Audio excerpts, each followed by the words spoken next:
Hello friends, আবার আমি ছাদে চলে এসেছি। তো আজকে দেখুন একটা নতুন স্প্রে মেশিন কিনেছি, সেটাই আজকে আপনাদের সঙ্গে শেয়ার করব। তো এর আগেও আমার কাছে অনেক ধরনের স্প্রে মেশিন ছিল।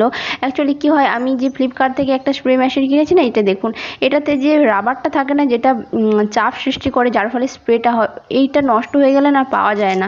কিন্তু এটা যেটা আমি কিনেছি আজকে, বেশি না 250 টাকার মতন নিয়েছে। এর মধ্যে নষ্ট হয়ে গেলেও রাবারগুলোর পাওয়া যায়, আমাকে এক্সট্রা অনেক রাবার দিয়েছে, সেই জন্য কিন্তু খুবই ভালো।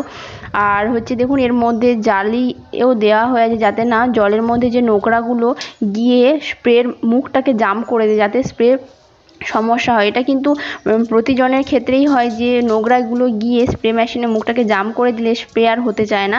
এটা যাদের হয় অবশ্যই কমেন্ট করে জানাবেন। আর আজকে এটা নিয়েছি, যতটা বাগানে পারবেন কম খরচ করার চেষ্টা করবেন, যতটা পারবেন ঘরোয়াভাবে তরল সার তৈরি করে কিন্তু বাগানে দেওয়ার চেষ্টা করবেন। আমি কিন্তু এটাই করি।